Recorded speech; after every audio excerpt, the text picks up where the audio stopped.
खुलुमबाय दिनैनि रादाबखौ फरायदों आं त्रिशरण बसुमतारी। दिनैनि गाहाय गाहाय रादाबाव दङ आटगाव कबरस्तान मस्जिदखौ सिल खालामबाय। लकडाउननि जुनै आसामनि बाहेराव नांथाना थानाय बेरामिफोरनो रायजो सोरखारा अनसुंथाइ होगोन। लकडाउननि समावनो रायजोनि माखासे जायगायाव अर खामदों। ससियेल मिडियायाव अजद गोनां पस्ट शेयार खालामनायनि थाखाय सासे फोरोंगिरिखौ एरेस्ट। गुजरातआव नांथाना थानाय मुजरा मावग्राफोरखौ पुलिसा एरेस्ट खालामदों। कर'ना भाइरासनि थाखाय सांग्रां जानांगौआ बांनायनिफ्राय बांसिनदों।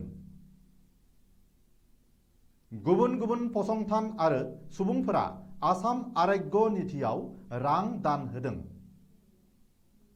दानिया आबुं रादाब। आसामाव कर'ना भाइरासनि हटस्पट बुंजानाय आटगाव कबरस्तान मस्जिदखौ सिल खालामबाय।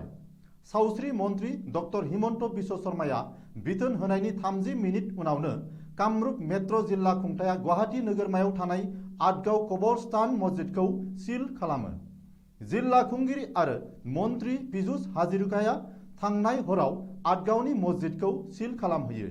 सुलुङाव मिथिनो मोननाय बादिब्ला आसामाव कर'नाजों जिउ गोमानाय गिबि बेरामि आरो कभिड-19 पजिटिभ मोननाय गुबुन 2 सुबुंजों लोगोसे थांनाय 12 मार्चखालि आटगाव कबरस्तान मस्जिदाव हर थादोंमोन आरो अखानायै 100निबो बांसिन सुबुंजों मोनसे मेल जथुमदोंमोन।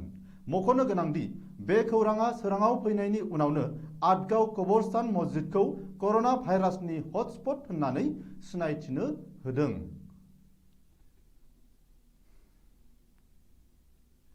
आसामनि बाहेराव ट्रिटमेन्ट लानो थांनानै लकडाउननि जुनै थाबथाना थानांनाय बेरामिफोरनो रायजो सोरखारा अनसुंथाइ फोसावदों। सावस्रि आरो राङारि मन्त्रि डक्टर हिमन्त बिश्व शर्माया खौरांगिरि मेलाव बुंनाय बादिब्ला केन्सार, बिखानि जेंना, किडनि बायदि गिख्रंथाव बेरामनि थाखाय आसामनि बाहेराव ट्रिटमेन्ट लाहैनानै थाबथाना थानांनाय बेरामिफोरनो रायजो सोरखारा अनसुंथाइ होगोन। बेनि थाखाय रायजो सोरखारा मोनसे हेल्पलाइन नम्बरबो फोसावदों। सोरखारा फोसावनाय हेल्पलाइन नम्बराव जायफोर बेरामिया कन्टेक्ट खालामगोन बेनि सायाव नायबिजिरनानै बेंक एकाउन्टआव अनसुंथाइखौ सोना हरगोन सोरखारा। बबेखानि बे समाव मुम्बाइनि आसाम भवनाव 150 केन्सार बेरामिफोरा लकडाउननि जुनै थाबथानानै दं होननानैबो सुलुङाव मिथिनो मोन्दों।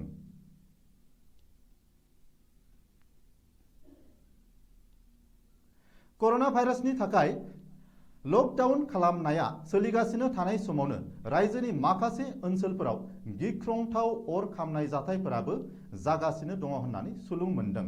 सुलुङाव मिथिनो मोननाय बादिब्ला कामरुप जिल्लानि पानिकाइटी हाथाइसालियाव थांनाय हराव गिख्रंथाव अर खामदों। जाय जाथायाव हाथाइसालिनि गोबां गलाया खामनानै सेवहांगार जालांनायनि जुनै 30 लाखनिबो बांसिन बेसेननि दोहोन खहा जादों होननानै मिथिनो मोन्दों। ओरैहाय हजाइ जिल्लानि सिङाव थानाय लंका तिनिआलि हाथाइसालियावबो गिख्रंथाव अर खामनायनि रिपर्ट मोननाय जादों। बबेखानि लंकायाव जानाय बे जाथायावबो लाख लाख रांनि खहा जादों होननानै सुलुङाव बुंदों।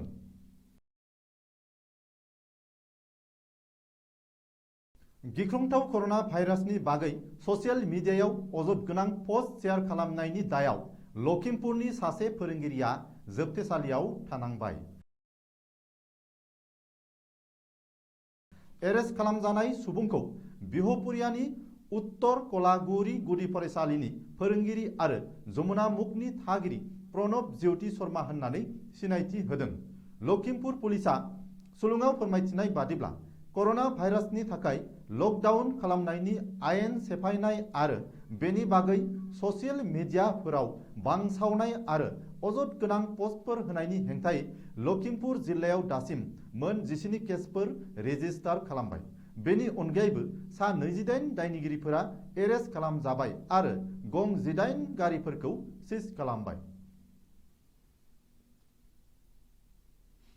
गुजरातआव गुबुन गुबुन रायजोनिफ्राय थाहैनाय मुजिरा मावग्राफोरखौ पुलिसा एरेस्ट खालामदों।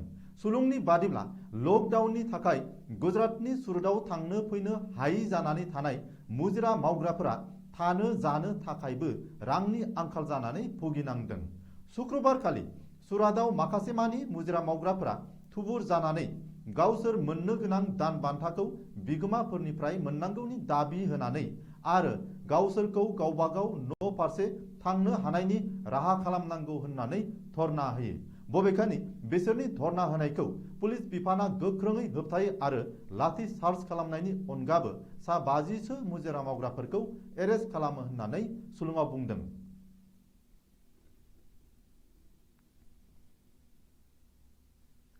कर'ना भाइरासनि थाखाय गावबागाव न' सिं सिं हाबसोनानै थानांगौ आरो सांग्रां जानांगौआ सानफानि उनाव सानफा बांलांगासिनो। थांनाय हरनि 1 रिंगानि सिगां 24 घन्टानि गेजेराव मुलुगनाङै कर'ना भाइरासजों थैनाया बयनिख्रुइबो बांसिनदों। शुक्रबारखालि कर'ना भाइरास सन्देरजानानै सानसेयावनो मुलुगनि सा 7,009 सुबुङा जिउ खोमानाङो। बेनि गेजेराव आमेरिकायाव सानसेयावनो बयनिख्रुइ बांसिन सा 2,043 सुबुं जिउ गोमायो। बेजों लोगोसेनो मुलुगनाङै कर'ना भाइरासजों थैनाया सा 1,02,693 सिम बांबाय। कर'ना भाइरासनि थाखाय आसाम आरोग्य नीतियाव दान बुथुमनाय बिथांखि लानाय लेखायै federation of industry and commerce north east रिजियना 50 लाख रां दान होदों।